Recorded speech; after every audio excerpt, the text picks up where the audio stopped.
Assalamualaikum warahmatullahi wabarakatuh. Selamat datang di Cerita dari Selatan.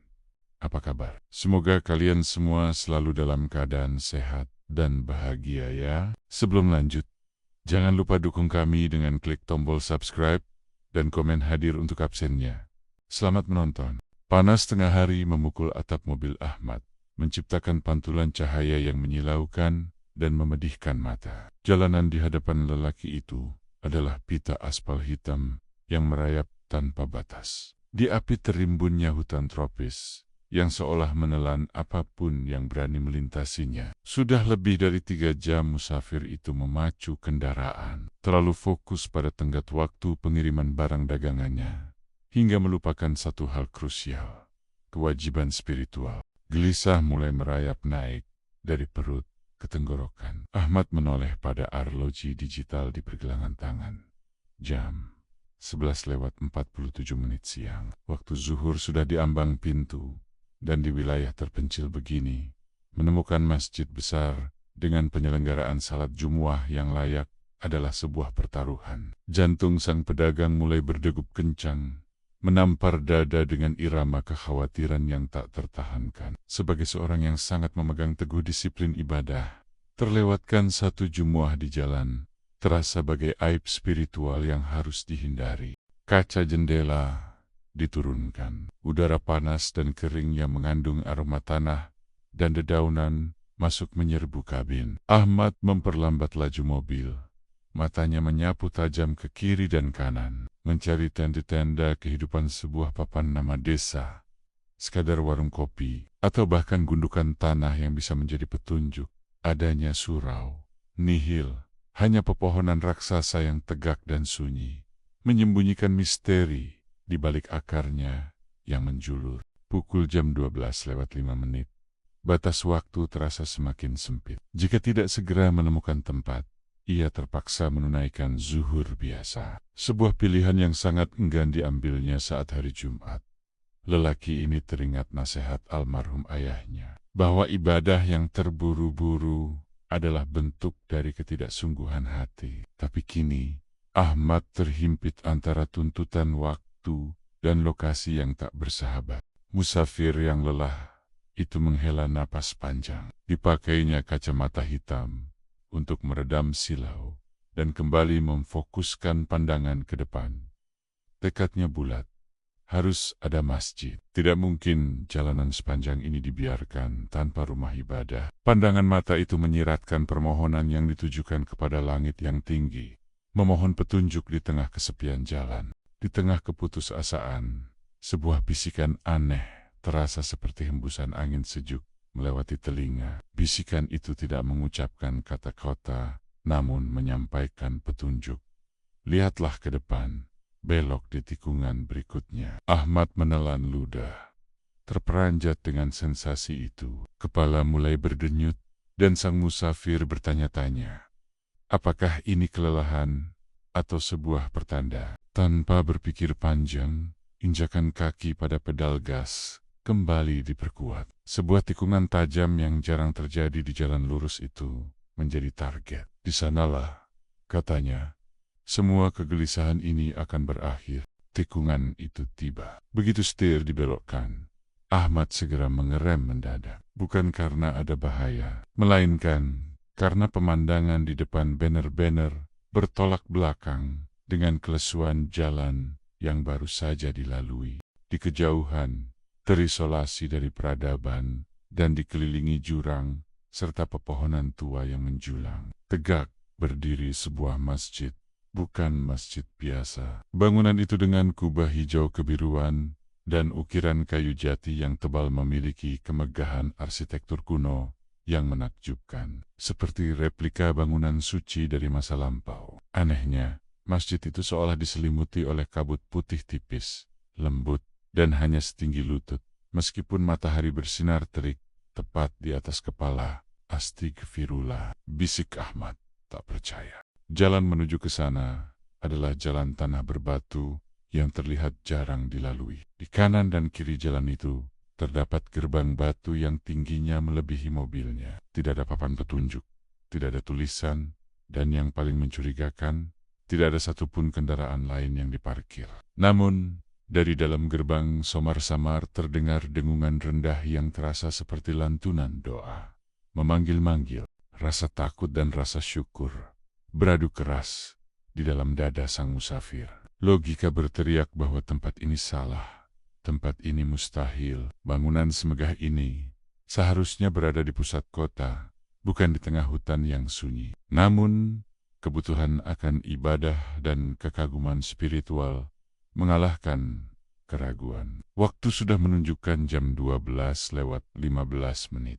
Tidak ada lagi kesempatan untuk mencari tempat lain. Ahmad mematikan mesin, menarik rem tangan, dan bergegas keluar. Udara di luar mobil terasa jauh lebih dingin, menusuk kulit, dan kelembapan yang terkandung dalam kabut tipis itu memberikan sensasi seolah dirinya sedang berdiri di puncak bukit saat fajar menyingsing. Aroma wangi yang tidak dikenal bukan wangi bunga, bukan pula wangi minyak wangi pasar memenuhi indera penciuman. Wangi itu murni, suci, dan begitu kuat sehingga membuat mata sang pedagang terpejam sejenak. Lelaki itu mengambil wudhu di sebuah pancuran batu yang airnya terasa sangat dingin, membuat segala penat dalam perjalanan segera hilang. Ketika melangkah masuk melalui gerbang batu, Ahmad mengalihkan pandangannya dari puing-puing logika duniawi. Di dalam sana, masjid tampak seolah baru selesai dibersihkan. Lantainya mengilap, karpetnya tebal dan lembut, dan dari kejauhan terlihat sekumpulan jamaah sudah duduk rapi. Inilah tujuannya. Inilah jawaban atas doanya. Ia hanya perlu melaksanakan salat Jumu'ah. Tidak peduli dari mana asalnya masjid misterius ini. Ahmad menyusup perlahan, siap bergabung dengan barisan jamaah yang menyambutnya dengan keheningan mutlak. Ahmad melangkah masuk ke ruang utama masjid dengan langkah hati-hati. Keheningan di dalam sungguh memekakan telinga. Tidak ada suara batuk, tidak ada gesekan kain sarung, tidak ada bisik-bisik persiapan salat yang lazim terdengar di masjid manapun. Keheningan ini murni, total, dan diselimuti oleh aura hormat yang mendalam. Lelaki itu segera mencari tempat di barisan belakang, tepat di samping tiang kayu ukir yang besar. Pandangan mata segera tertuju pada para jamaah. Semua yang hadir, dari anak muda hingga yang tampak sepuh, mengenakan pakaian serba putih bersih. Pakaian mereka tampak baru, tidak memiliki lipatan sedikit pun, dan memancarkan semacam cahaya redup di ruangan yang sebenarnya tidak terlalu terang.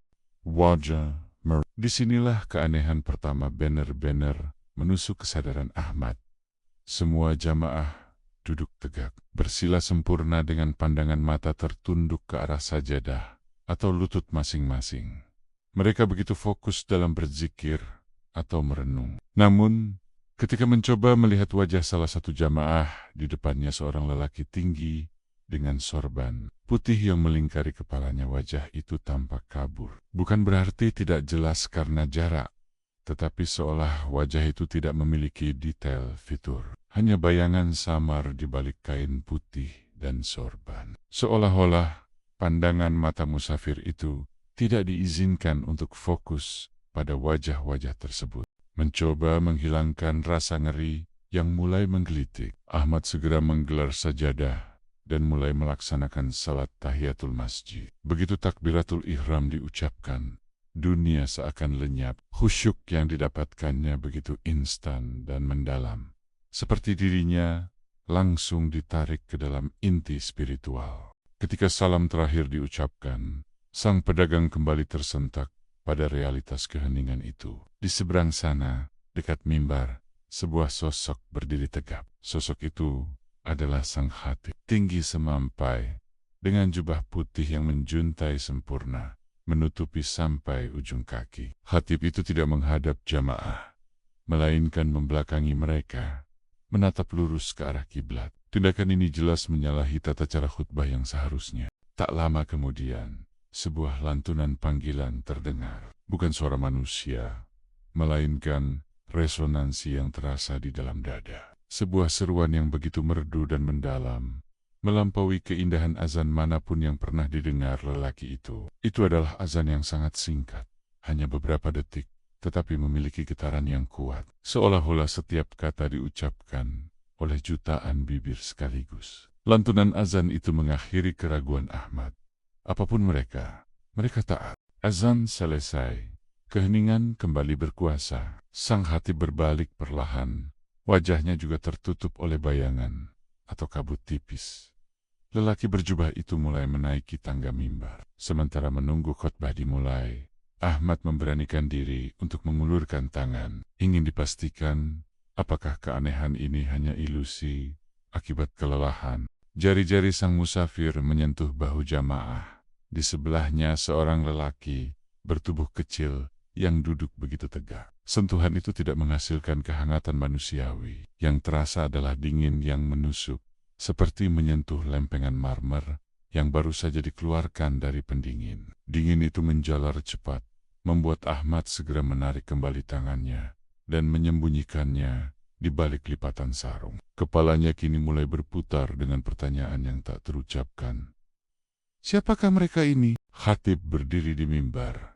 Pandangannya menyapu semua jamaah tanpa benar-benar melihat satupun. Bibirnya bergerak, namun suara yang keluar bukan suara yang bergetar. Karena pita suara manusia, itu adalah suara yang menggema di pikiran setiap yang mendengarnya.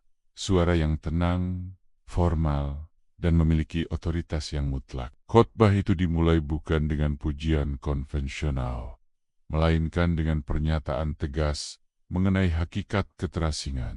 Saudara-saudaraku yang diasingkan dari hiruk-pikuk dunia, Hatib memulai. Suaranya terdengar seperti lonceng kristal yang berdentang perlahan. Kita berkumpul di sini, di batas antara dua alam, hanya untuk satu tujuan, mencapai kekhusyukan sejati. Ahmad terperangah. Topik khotbah itu persis mengenai pergolakan batinnya dalam perjalanan tadi. Sang khatib membahas bagaimana manusia seringkali membiarkan dunia mengambil alih pikiran mereka, bahkan saat berdiri di hadapan Sang Pencipta. Disebutkan bahwa kekhusyukan bukanlah ketiadaan pikiran, tetapi ketiadaan perhatian terhadap pikiran duniawi. Kita yang hidup di balik tirai, lanjut Khatib, memiliki kesempatan untuk melihat dunia dengan kejernihan yang berbeda. Kami melihat kesungguhan jiwa yang datang. Kami melihat kepalsuan hati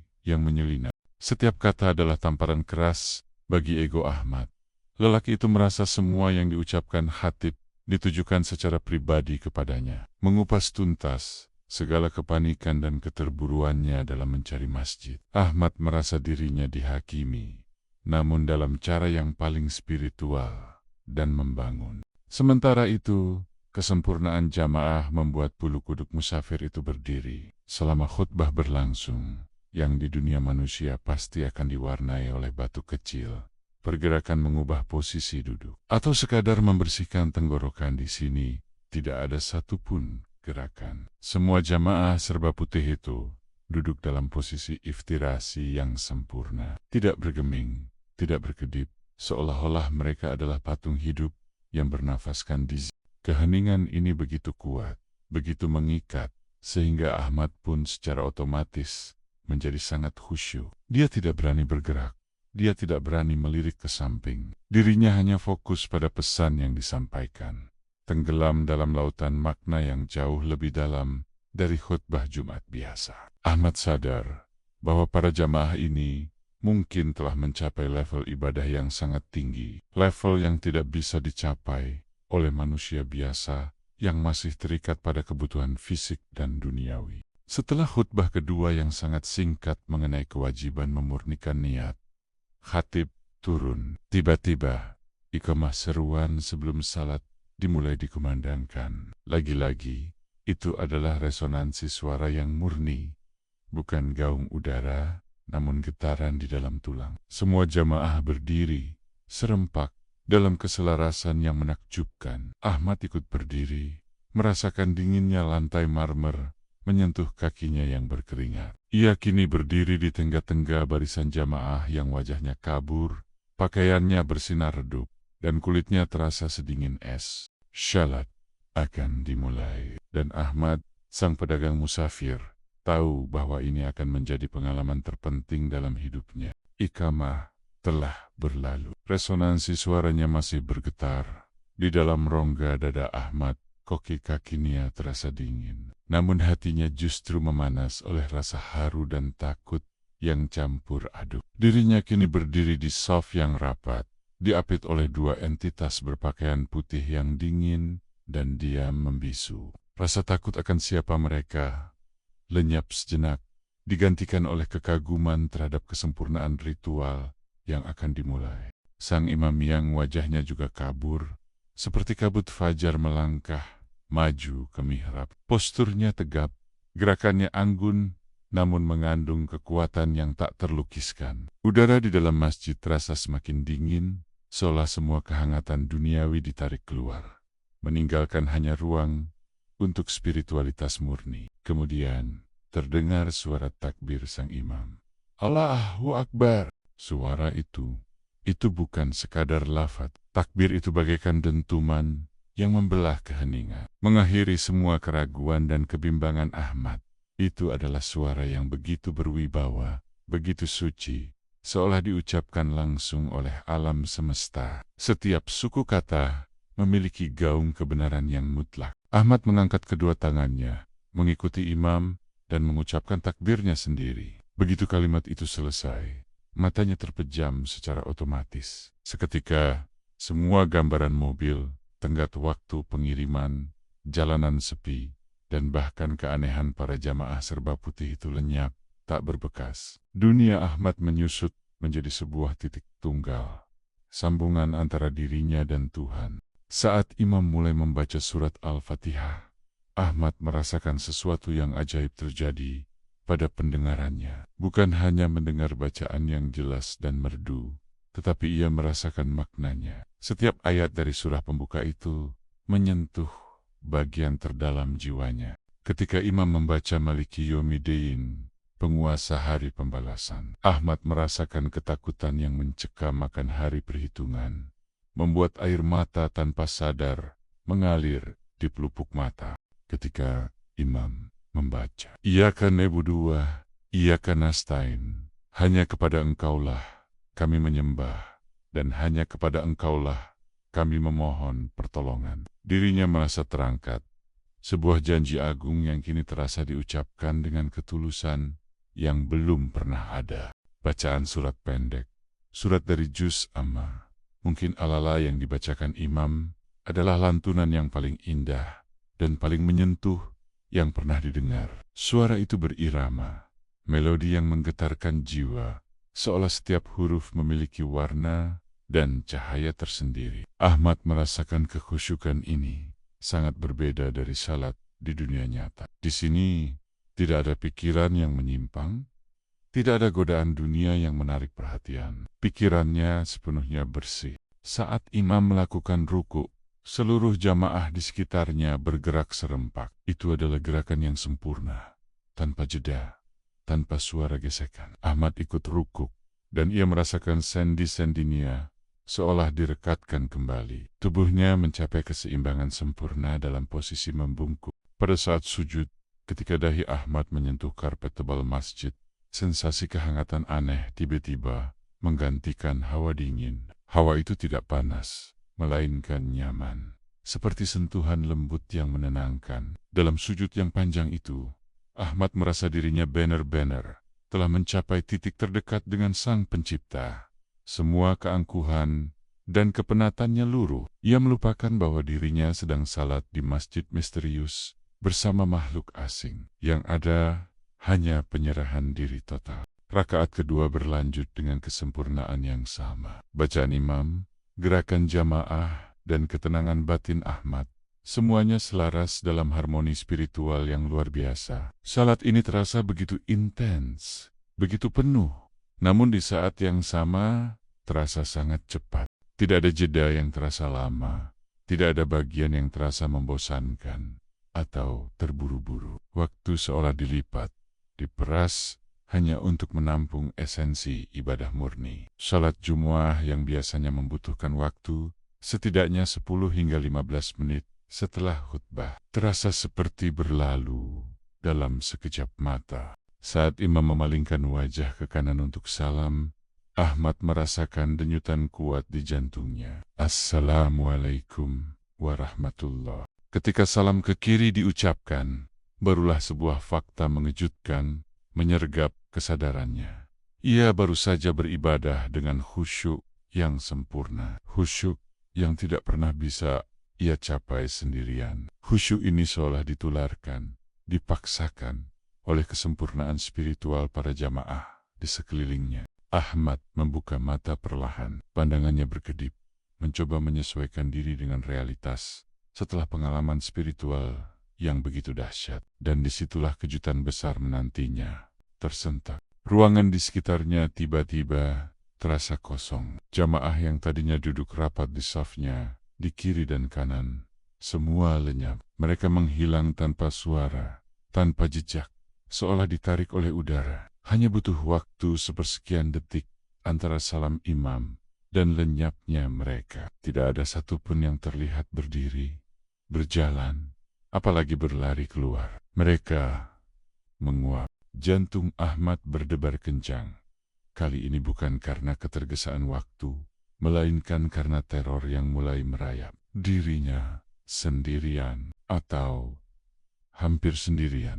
Di sudut paling belakang, dekat tiang kayu ukir yang sama, tampak satu sosok yang tersisa. Sosok kakek tua berjubah putih, satu-satunya yang masih duduk bersila, tenang, dan wajahnya tidak kabur. Wajah itu terlihat jelas, penuh dengan garis-garis kebijaksanaan, memancarkan senyum yang begitu damai. Seolah kakek itu telah menyaksikan siklus kehidupan ribuan kali. Kakek itu menatap lurus ke arah Ahmad. Di mata kakek itu, tidak ada penghakiman, hanya pengertian yang mendalam. Ahmad mencoba berdiri, kakinya terasa lemas. Lelaki itu kini tahu, tanpa keraguan sedikit pun, dirinya baru saja melaksanakan salat Jumuah bersama makhluk-makhluk dari alam lain jin muslim. Dan mereka telah mengajarkan arti sejati dari khusyuk. Misteri ini baru dimulai, dan yang tersisa hanyalah Ahmad di dalam masjid yang sunyi, ditemani oleh satu-satunya saksi yang tersisa, kokek, misterius. Babak baru, penuh peringatan dan keajaiban, akan segera terjadi. Ketakutan yang sebelumnya hanya berupa rasa dingin di ujung jari, kini berubah menjadi getaran hebat yang menjalari seluruh tubuh Ahmad. Lelaki itu terpaku di tempatnya berdiri, merasakan keheningan masjid yang baru ditinggalkan oleh jamaah gaib begitu cepat. Tidak ada langkah kaki, tidak ada bisikan terakhir, hanya kekosongan yang membekas. Kecepatan lenyapnya mereka mengukuhkan keyakinan Ahmad. Ia bukan lagi berada di antara manusia. Satu-satunya sosok yang tersisa adalah kakek tua di sudut. Ketenangan yang dipancarkan oleh kakek itu sungguh kontras dengan kekacauan emosi Ahmad. Mata kakek yang teduh menatapnya, seolah telah menunggu Ahmad untuk menyadari realitas sejati. Ahmad memberanikan diri melangkah. Lututnya terasa berat dan lunglai. Dirinya berjalan perlahan, melintasi karpet tebal yang masih terasa dingin, mendekati sumber kedamaian yang tersisa. Siapa Bapak? Suara Ahmad tercekat, hampir tak terdengar. Kakek itu tersenyum lembut. Senyum itu tidak sinis atau menakutkan, melainkan penuh kasih sayang, layaknya seorang guru yang bangga pada muridnya. Aku hanyalah hamba yang ditugaskan untuk menjaga batas. Nak, jawab kakek. Suaranya halus seperti desiran angin di padang pasir. Suara itu tidak menggema seperti suara khatib, tetapi terdengar sangat nyata dan dekat. Kau telah menyelesaikan kewajibanmu, Jumuahmu diterima. Ini adalah anugerah yang tidak didapatkan semua musafir. Ahmad duduk bersimpuh di hadapan kakek. Rasa ingin tahu mengalahkan rasa takutnya. Mereka semua. Mereka adalah para saudaramu dari alam lain. Potong kakek itu mengangguk pelan. Para mukmin yang memilih ibadah dalam kesunyian mereka memilih tempat di mana gangguan dunia tidak bisa menjangkau. Kesungguhan mereka, nak, semoga menjadi cerminan bagimu. Kakek itu mencondongkan tubuh sedikit. Pandangannya menjadi lebih tajam, lebih fokus. Kau datang kemari dalam keadaan terburu-buru, khawatir kehilangan waktu Jumuah. tetapi hatimu masih terikat pada jalanan dan urusan dagang. Bukankah demikian? Ahmad menundukkan kepala, merasa malu, karena isi hatinya telah terbaca sepenuhnya. Benar, Pak, saya malu. Saya merasa ibadah saya begitu cacat dibandingkan dengan kesempurnaan mereka. Ibadahmu diterima bukan karena kesempurnaan gerak, melainkan karena niat yang kuat untuk tidak meninggalkan kewajiban. Jelas kakek itu. Nadanya kini beralih menjadi pengajaran. Kami menunjukkan kesempurnaan ritual agar kau tahu, khusyuk sejati itu ada. Ini adalah pelajaran yang harus kau bawa pulang.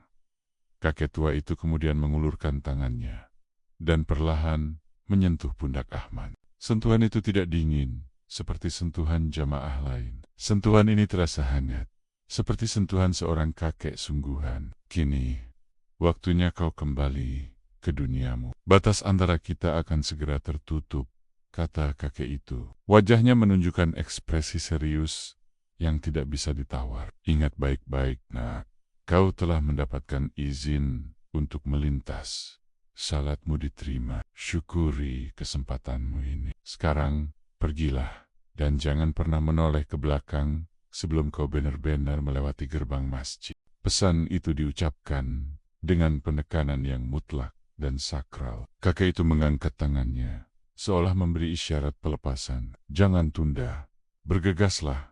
Kepercayaan adalah kunci antara dunia kita dan duniamu. Jangan kau nodai dengan rasa penasaran yang berlebihan. Ahmad bangkit berdiri. Lututnya sudah tidak lagi lemas. Kini ada kekuatan baru, semacam energi yang muncul dari pemahaman spiritual yang mendalam. Dirinya bergegas mundur, memberi hormat terakhir kepada kakek itu, yang kini hanya tersenyum dan memejamkan mata, seolah kembali tenggelam dalam zikir abadi. Saat Ahmad mencapai ambang pintu utama, ia melirik kembali ke sudut. Kakek itu sudah tidak ada. Kakek itu lenyap. Tidak ada lagi siapapun di dalam masjid kuno yang megah itu. Keheningan total kembali berkuasa. Kini hanya ada satu perintah yang harus dipegang. Jangan menoleh ke belakang sebelum melewati gerbang. Ahmad berlari melintasi pelataran, mendekati gerbang batu raksasa. Angin dingin kembali menerpa, membawa aroma wangi yang misterius itu. Setiap langkahnya adalah pertarungan melawan insting manusia yang selalu ingin tahu, yang selalu ingin mengintip rahasia. Pikirannya berbisik, mengapa tidak boleh menoleh? Apa yang akan kulihat? Bukankah semuanya sudah berakhir? Lelaki itu semakin dekat dengan gerbang. Hanya beberapa langkah lagi. Lalu, sebuah kegagalan fatal terjadi. Tepat ketika kaki kirinya melewati ambang batas gerbang batu yang megah itu, rasa penasaran yang tak tertahankan, dorongan naluriah untuk memahami realitas yang baru saja dialami, mengalahkan janji dan peringatan. Ahmad menoleh. Keputusan untuk menoleh ke belakang adalah sebuah fraksi detik yang dipicu oleh naluri murni. Sebuah kegagalan logis yang menghancurkan semua kehotiation yang telah diperingatkan oleh kakek misterius. Begitu leher Ahmad memutar, mengkhianati perintah terakhir yang diberikan.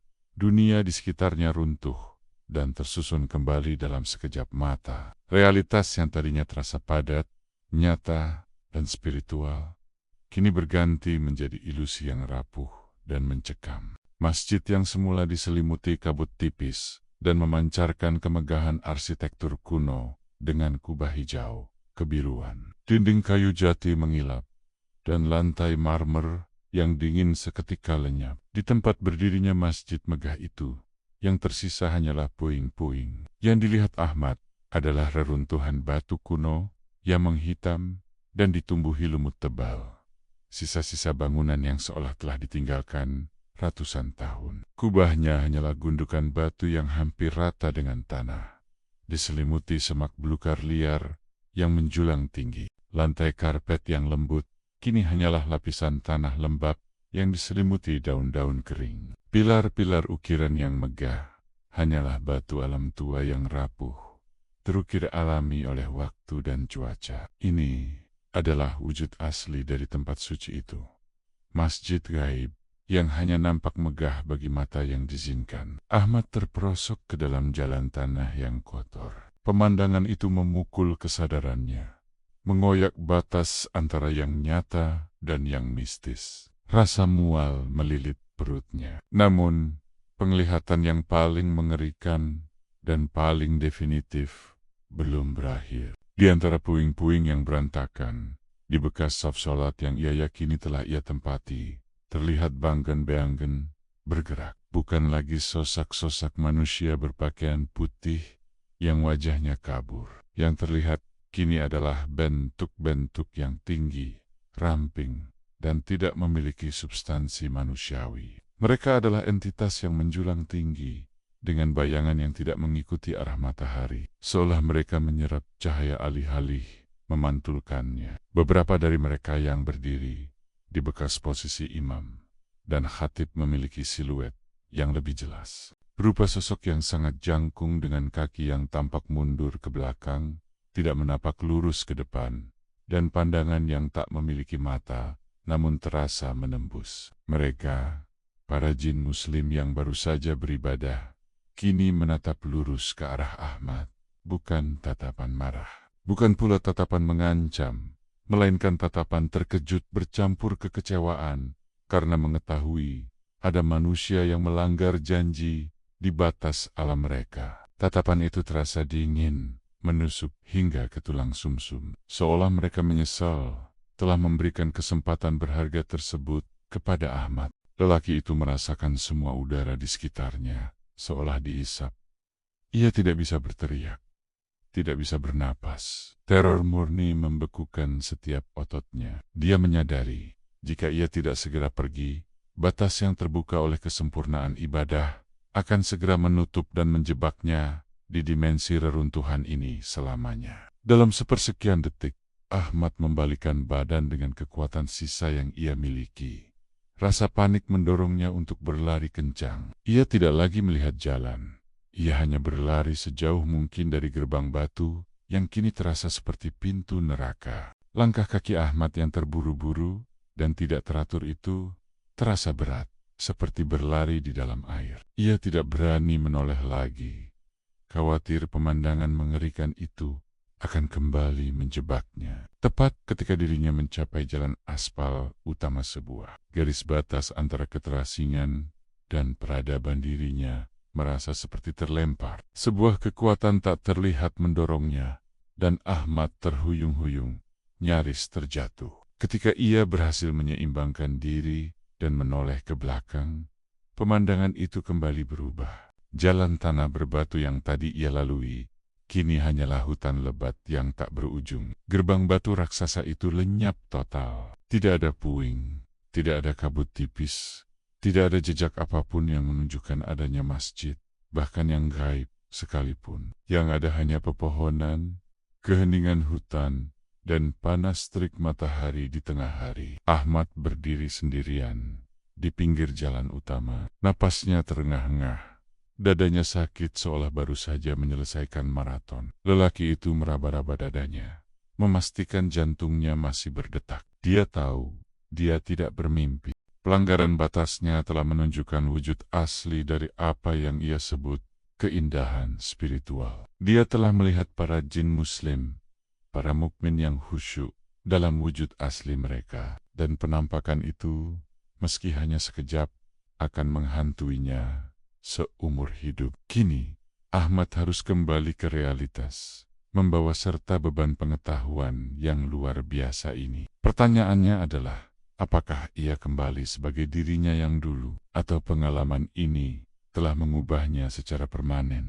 Lutut Ahmad gemetar saat ia merangkak kembali ke mobilnya yang diparkir beberapa puluh meter dari lokasi pintu masuk yang kini telah tertutup rapat oleh hutan lebat. Ia membuka pintu mobil, masuk, dan menutupnya dengan bunyi klik yang keras. Suara itu, suara logam yang familiar, adalah jangkar yang menariknya kembali ke dunia nyata, dari jurang kengerian dan keajaiban. Napasnya masih terengah-engah. Ia bersandar pada sandaran jok, mencoba menstabilkan detak jantungnya yang berdentum liar. Panas matahari yang menyengat di dalam kabin mobil terasa sangat kontras dengan udara dingin suci yang baru saja ia tinggalkan. Rasa ketakutan mulai mereda, digantikan oleh kelelahan ekstrem, seolah energi hidupnya telah terkuras habis oleh penglihatan yang mencekam itu. Perlahan, mata Ahmad tertuju pada arloji digital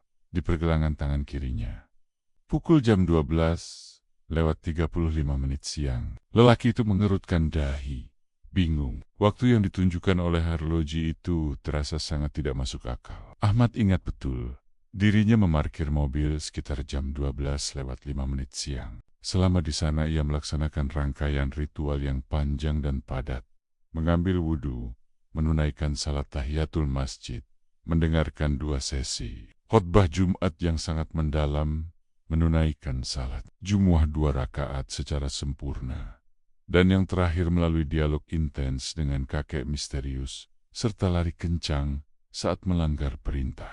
Secara logis, seluruh rangkaian prosesi tersebut terutama khotbah Jumat dan salatnya seharusnya memakan waktu minimal 30 hingga 40 menit jika diukur dengan waktu manusia. Jika ia masuk pada jam 12:05, seharusnya kini sudah melewati jam 12:45, bahkan mungkin pukul 13. Namun, arlojinya hanya menunjukkan jam 12:35. Hanya 30 menit yang berlalu. Anomali waktu ini menjadi bukti kedua setelah penglihatan di bab 7, bahwa ia benar-benar telah melintasi batas dimensi. Waktu di dalam masjid gaib, di alam para jin mukmin, beroperasi dengan kecepatan yang berbeda. Atau lebih tepatnya, waktu di sana beroperasi dengan esensi murni tanpa jeda, tanpa waktu yang terbuang oleh pikiran duniawi atau gerakan fisik yang lambat. Khotbah yang terasa berjam-jam maknanya, salat yang terasa sempurna, semuanya dimampatkan dan diselesaikan dalam tempo waktu yang singkat. Ternyata, di alam mereka, ibadah tidak mengenal konsep terburu-buru. Bisik Ahmad, suaranya parau. Realisasi ini memberikan kejutan spiritual baru, menimpa rasa takutnya. Para jin muslim itu, dengan segala kesempurnaan ritual yang mereka tunjukkan, seolah telah mengajarkan bahwa efisiensi waktu dalam ibadah bukanlah tentang kecepatan, melainkan tentang kualitas dan totalitas kehadiran jiwa. Mereka mampu mencapai khusyuk maksimal dalam waktu yang singkat karena tidak adanya distraksi dunia. Ahmad kembali menyalakan mesin mobil. Jari-jarinya gemetar saat memegang kunci kontak, namun pikirannya kini mulai jernih. Dia harus meninggalkan tempat ini, harus segera kembali ke jalan raya. Saat mobil mulai melaju perlahan, Ahmad menoleh sekilas ke arah hutan di mana gerbang misterius itu tadi berdiri. Kini hanya ada deretan pohon rindang yang tampak biasa saja. Tidak ada kabut, tidak ada aura mistis yang mencekam. Namun, ketika memegang setir, indera penciumannya kembali tersengat. Aroma wangi yang tidak dikenal, yang sangat kuat dan suci, bukan wangi ud atau misik biasa, melainkan wangi yang terasa berasal dari langit, tercium dari tangan dan jubahnya. Aroma itu adalah bukti nyata. Meski dunia luar telah menutup tirainya, meninggalkan Ahmad sendirian di tengah jalan, aroma tersebut menjadi pengingat abadi. Aroma ini menyertai sisa bau keringat dan debu perjalanannya, menciptakan kontras yang tajam. Dia menyadari dirinya telah kembali ke dunia manusia, namun bagian dari dirinya, sebuah memori spiritual dan aroma yang tak terdefinisikan, tertinggal di alam para jin. Pengalaman ini bukan lagi sekadar kisah horor mistis yang bisa dilupakan. Ini adalah penanda spiritual yang mengubah perjalanan hidup Ahmad. Tugasnya sekarang adalah bagaimana mengintegrasikan khusyuk yang sempurna itu ke dalam ibadahnya yang fana, dan bagaimana menjaga rahasia besar ini agar tidak menodai kemurniannya. Ahmad menarik napas dalam, membiarkan aroma suci itu memenuhi paru-parunya sekali lagi. Lelaki itu kini tahu, perjalanan bisnisnya sudah tidak penting lagi. Perjalanan spiritualnya baru saja dimulai. Ahmad melanjutkan perjalanannya. Namun kini ia mengemudi tanpa urgensi. Jalanan aspal hitam itu kembali terasa nyata. Mobil-mobil lain mulai terlihat, dan panas khas tengah hari di jalanan pedalaman kembali terasa. Namun, semua itu terasa datar, hambar, setelah pengalaman spiritual dan teror yang baru saja dialami. Fokusnya kini tertuju pada dua hal, aroma suci yang melekat dan sebuah sensasi aneh pada pakaiannya. Aroma wangi yang tak terlukiskan itu, yang ia yakini berasal dari dimensi di mana ia beribadah, masih sangat kuat. Wangi ini bukan hanya menempel di sarung dan pecinya, tetapi seolah meresap ke dalam pori-pori kulit Nia. Ia mencium pergelangan tangannya. Aroma itu ada.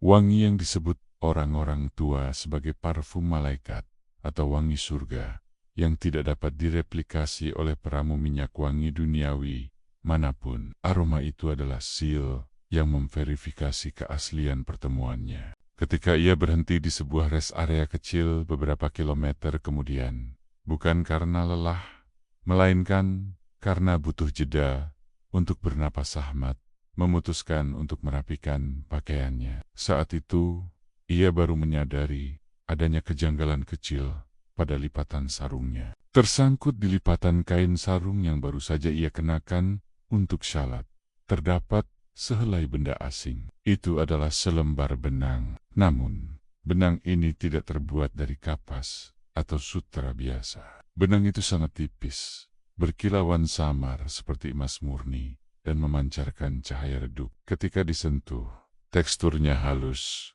namun dingin, seperti kawat yang sangat lembut. Jantung Ahmad berdetak takjub. Di dunia nyata, benang seperti ini tidak ada. Ini adalah sepotong bukti fisik yang terbawa dari karpet atau hiasan masjid ghaib.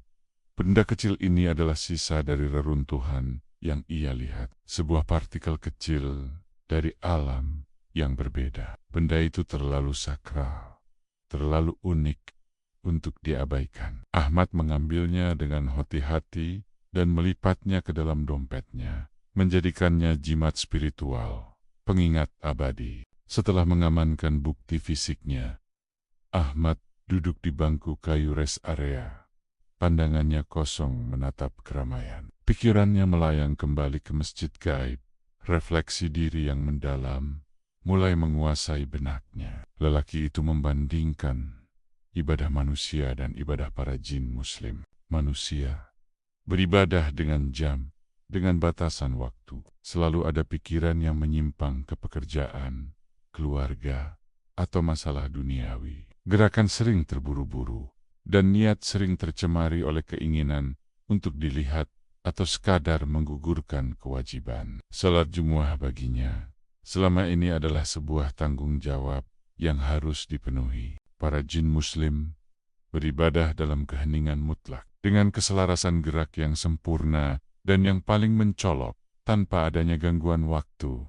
Mereka tidak terikat pada waktu duniawi. Mereka menciptakan waktu ibadah mereka sendiri di dimensi yang suci. Bagi mereka, ibadah adalah pertemuan yang wajib disempurnakan. Betapa ironisnya, Ahmad, yang merasa dirinya sudah taat, harus diajari arti khusyuk sejati oleh makhluk yang tidak kasat mata. Mereka beribadah dengan fokus yang tak tertandingi, sementara dirinya masih harus melawan gangguan pikiran meskipun dalam ibadah wajib. Kesungguhan para jin itu benar-benar menampar kesadaran spiritualnya. Kakek misterius benar. Kepergian mereka yang tanpa suara, khotbah mereka yang hanya tentang fokus dan pemurnian niat. Semua itu adalah sebuah pelajaran yang dihadiahkan. Ahmad tidak dihukum meskipun melanggar perintah.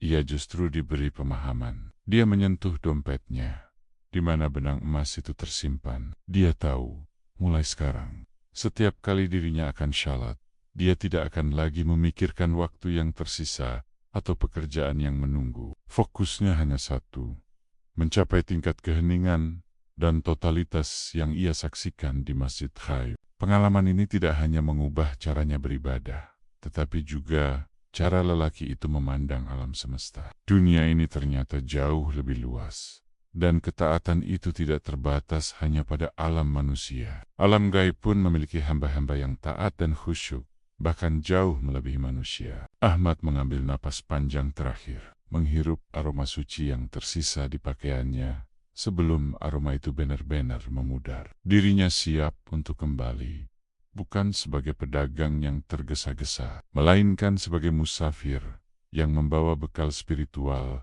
yang tak ternilai harganya. Ahmad kembali ke jalan raya, namun cara dia mengemudi telah berubah total. Tidak ada lagi injakan gas yang terburu-buru, tidak ada lagi sorot mata panik yang melirik arloji. Lelaki itu mengemudi dengan ketenangan batin yang luar biasa, seolah perjalanannya tidak memiliki tujuan akhir, melainkan hanyalah sebuah proses yang perlu dinikmati. Pengalaman di Masjid Gaib telah menanamkan ke dalam dirinya sebuah kebenaran sederhana, namun mendalam. Kekuatan iman tidak diukur dari seberapa cepat kita mencapai garis akhir, melainkan seberapa tulus kita berjalan di atasnya. Ketika Ahmad akhirnya tiba di kota tujuannya, urusan dagangnya berjalan lancar.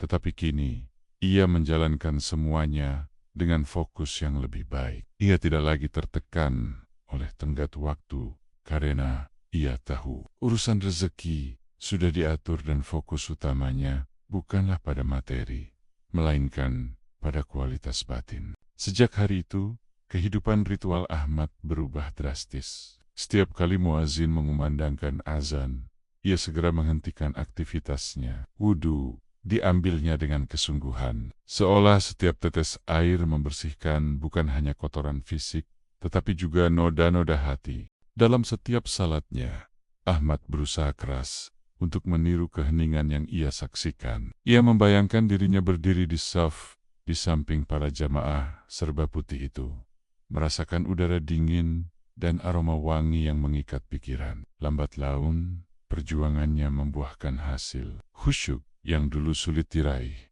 kini sering menghampirinya tanpa perlu dipaksakan. Salatnya terasa lebih bermakna, lebih personal, dan lebih energik. Ahmad tidak pernah menceritakan pengalaman Jumatnya itu kepada siapapun. Kisah tentang Masjid Gaib, kokek misterius, dan wajah para jin muslim yang kabur disimpan rapi di dalam hatinya. Dirinya tahu, menceritakan hal itu hanya akan mendatangkan dua hal: dianggap gila, atau menodai kemurnian pelajaran yang telah diberikan kepadanya. Hanya ada dua bukti fisik yang sesekali ia sentuh untuk memperkuat keyakinannya: benang emas tipis yang disimpannya di dompet, dan aroma suci yang, meskipun memudar, selalu kembali tercium samar setiap kali ia berada dalam kondisi khusyuk yang mendalam. Lelaki itu menyadari bahwa jin muslim yang beribadah di dimensi yang berbeda memberinya pelajaran yang paling berharga. Mereka mengajarkan bahwa ibadah bukanlah kewajiban yang ditujukan kepada manusia saja, tetapi kepada semua makhluk, dan bahwa dalam kesunyian dan kesempurnaan, makhluk tak kasat mata bahkan bisa mencapai kualitas spiritual yang lebih tinggi daripada manusia. Ahmad akhirnya memahami mengapa dirinya tidak boleh menoleh ke belakang saat meninggalkan masjid. Bukan karena ancaman, tetapi karena kepercayaan. Kakek tua itu memintanya percaya bahwa ibadahnya telah diterima, dan rasa penasaran duniawi yang diwakili oleh tindakan menoleh adalah pengkhianatan terhadap kepercayaan spiritual itu. Walaupun ia gagal menahan diri dan melihat kengerian asli para jin, hukuman terberatnya bukanlah penampakan, melainkan rasa kecewa karena ia telah melanggar janji. Kini, setiap kali tibanya hari Jumat, hati Ahmad dipenuhi dengan rasa syukur yang mendalam. Ia tidak lagi melihat salat Jumuah sebagai tanggung jawab yang berat, melainkan sebagai kesempatan istimewa, sebuah hadiah untuk membersihkan hati. Pengalaman Jumat yang haib itu tidak hanya menyelamatkan Ahmad dari terlewatnya sebuah ibadah wajib, tetapi lebih dari itu, menyelamatkannya dari kecerobohan spiritual yang dilakukan tanpa disadari. Dirinya telah diajarkan untuk mencari kesempurnaan di balik rutinitas. Resolusi spiritual. Ahmad tidak lagi mencari masjid yang megah atau khotbah yang ramai. Dirinya mencari keheningan di dalam hatinya sendiri, karena ia tahu Tuhan menerima hamba-Nya dimanapun mereka berada, selama mereka datang dengan hati yang bersih, fokus, dan tulus. Itulah warisan abadi dari pengalamannya berjumuah bersama para jin Muslim.